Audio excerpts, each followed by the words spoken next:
Personally speaking, Rick Rude is one of my favourite heel wrestlers of all time. While being an incredibly gifted technician in the ring, Rick Rude could work the crowd up like no one else.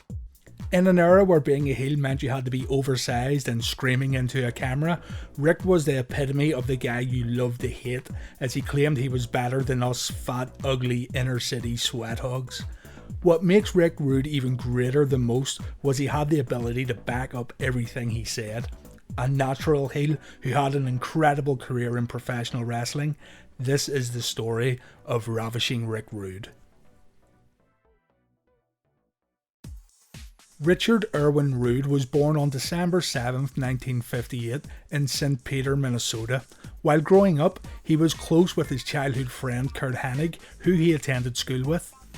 Though Rude would get his degree in physical education, he never would work in that field. Instead, he became a bouncer for a short period of time and later did a small stint as an arm wrestler. It was at that point in time he would be introduced to the world of professional wrestling. Rick Rude trained as a wrestler under Eddie Sharkey in late 1981.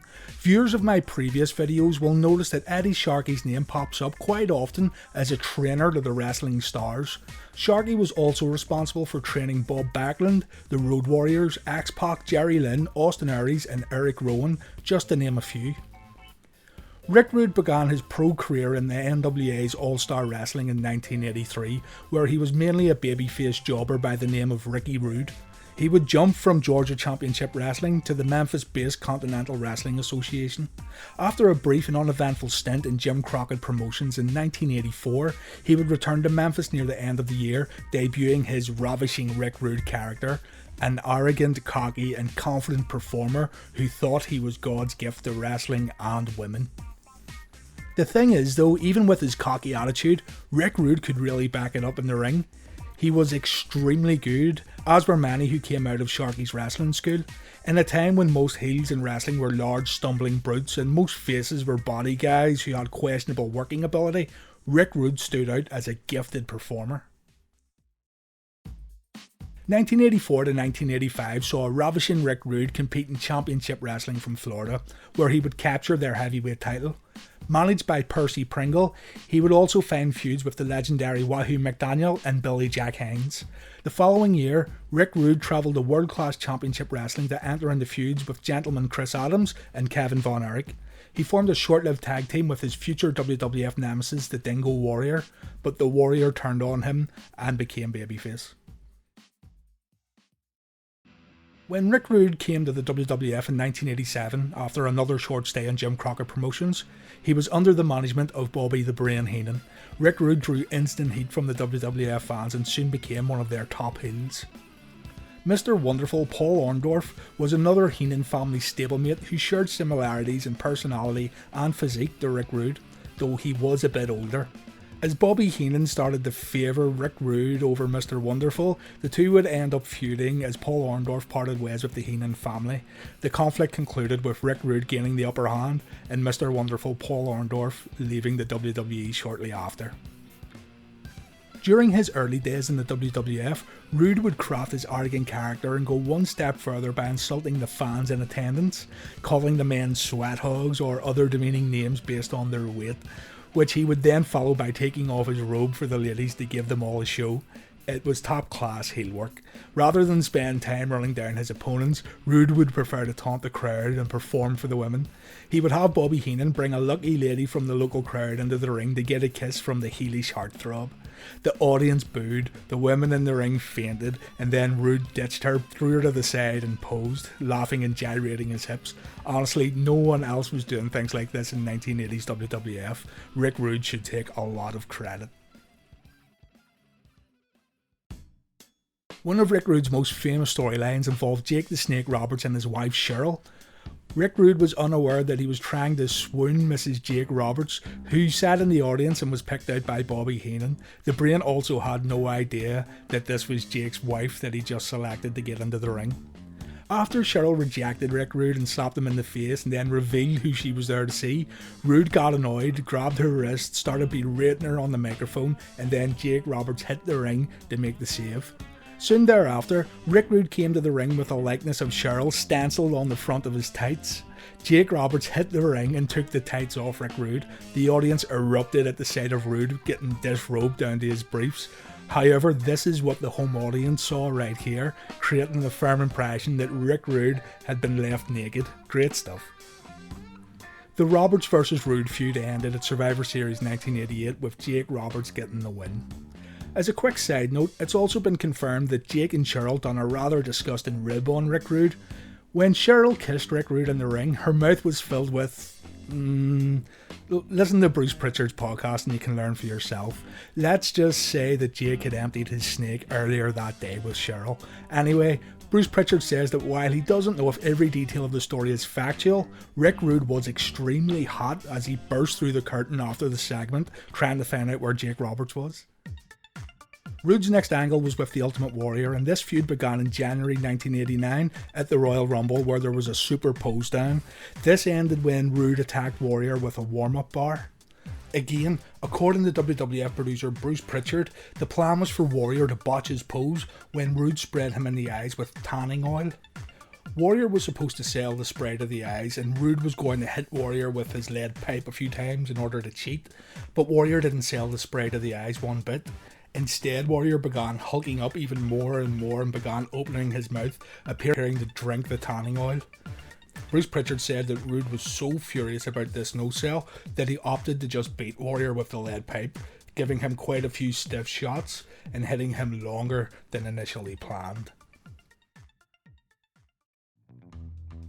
The Warrior was extremely popular with crowds and was quickly climbing the ranks of the WWF, despite the fact that he was very limited in the ring, and Rude, a much better wrestler, was tasked with carrying him through a series of matches. They feuded through much of 1989, with Rude taking the Intercontinental title from the Warrior at WrestleMania 5 and dropping it back to him in August at SummerSlam. After working mainly with Roddy Piper throughout the year and briefly with Jimmy Snuka at WrestleMania 6, Rude resumed his conflict with the Ultimate Warrior in the summer of 1990. Also at WrestleMania 6, Ultimate Warrior had become the WWF champion and Rude wanted to make a challenge for the belt. Unfortunately, after changing his training regime and even cutting his gorgeous perm, Rick was unable to defeat the Warrior this time. Ultimate Warrior defeated Rick Rude in a steel cage match at SummerSlam 1990. Rude began an angle with the Big Boss Man, but this was cut short in late 1990. Rude and the WWF's relationship began to get rocky when Rick suffered an injury and couldn't compete in the ring. Rick Rude was injured, but the WWF was still using his likeness at house shows to promote the events. WWF didn't have the luxury of immediately altering their promoted shows via online distribution or social media like they do today. Instead, they had to create their advertising 6 to 8 weeks in advance and send it off to towns and arenas without any chance to change it later. Rick eventually quit WWF because he claimed that Vince McMahon was using his likeness to bring in money and he wasn't receiving a cut. Now, it's up to you to work out if you feel Rude was right in doing this. Let me know in the comments what you think. Should Rude really have been paid for matches that he didn't work in? Should he maybe have still showed up and cut promos at these shows even though he was injured? Let me know what you think. After spending a year on the independent circuit as well as the July 1991 tour of All Japan Pro Wrestling, Rude returned to WCW. He returned under a mask as the WCW Phantom at Halloween Havoc in October 91. He unmasked himself later that night. It could be said that the Masked Phantom was an opportunity for the fans to first recognise Rick Rude's in-ring skills without the distraction of the ravishing gimmick. The idea to put Rude under the mask was actually a genius move, as it made Rick Rude's wrestling skills the focal point. Rude would go on to lead the Dangerous Alliance stable, consisting of himself, Paulie Dangerously, Medusa, Arn Anderson, Bobby Eaton, Larry Zbyszko, and stunning Steve Austin. On November 19th, 1991, at Clash of the Champions, Rude went on to defeat Sting for the United States Heavyweight Championship, a title he would hold on to for nearly 14 months. This reign still stands today as the second longest reign in the almost 40-year history of the US title. Firing on all cylinders, Rude became a main player in WCW. Rick Rude would never lose the US title via pinfall or submission. Instead, Rick Rude would have to forfeit the title due to an injury. Upon his return, he failed to recapture the US title but would set his sights on the NWA Heavyweight Championship. During this time, WCW withdrew from the NWA. Ric Flair was the NWA champion, but he elected to stay with WCW. This would mean that the NWA would no longer recognise Flair as their champion, and instead they stripped him of the belt. WCW created their own new championship, the WCW International World Heavyweight Championship. The concept of this belt was to have it defended in WCW and New Japan Pro Wrestling. Flair was recognised as the first champion, and Rick Rude would be getting his opportunity for the title. Rick Rude would march forward to Fall Brawl and defeat Nature Boy Ric Flair for the title in September 1993. After Rude beat Ric Flair, he would drop the title twice, once in Japan and once against Sting on US soil. He regained the title in a rematch against the Stinger at Wrestling Dontaku in 1994, but this match would turn out to be Rude's last. During the match, Rude was dropped awkwardly, some would say recklessly, onto the edge of a steel platform outside the ring. The bump injured Rude's back and neck severely enough to completely stop his in-ring wrestling career.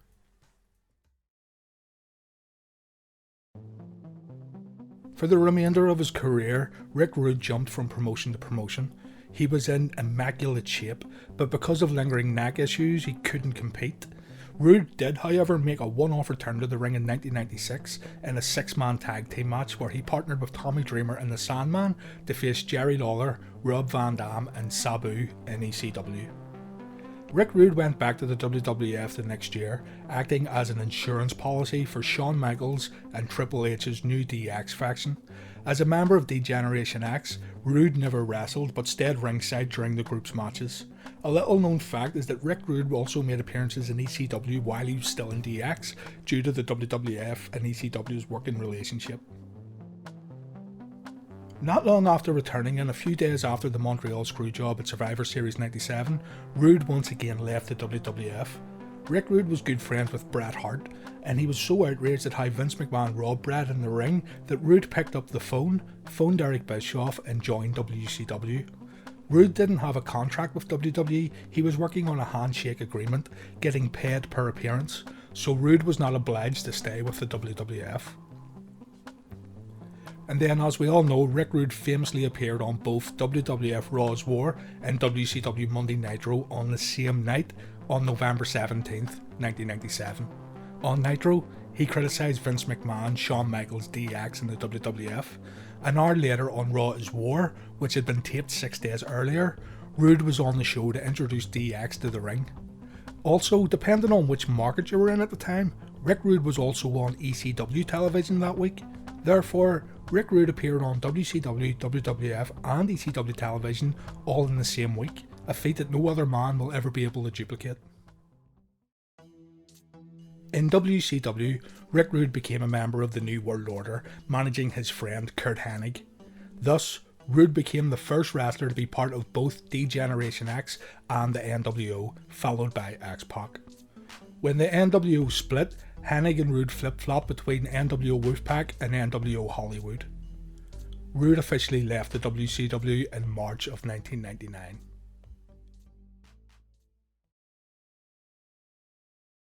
One month later, on April 20th, 1999, at the age of 40, Rick Rude died from heart failure.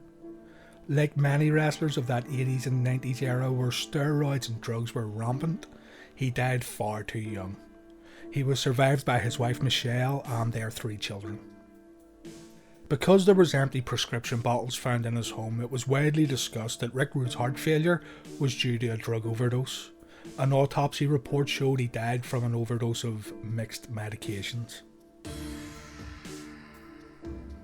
After Rude's death, a number of professional wrestlers spoke out about how good of a person he was. His close friend Bret Hart spoke at length about Rick Rude to the press. Hart even wrote about how much Rude meant to him in his autobiography. Bret Hart said of Rick Rude, "At the height of my road days, when 300 flights in 300 towns a year was normal, strangers become family and family becomes strangers. You can't pick your family, but you can pick your friends. Rick Rude was one of the best picks I ever made. He was a great family man. He loved his wife. He was one of those kind of guys who never took his wedding ring off. He put a white piece of tape around it when he went into the ring." He was the kind of guy that when you needed someone to back you up, he wouldn't flinch at all. Not for money, not for anything. In one of the most deserving inductions in the past few years, Rick Rude would enter the WWE Hall of Fame in 2017.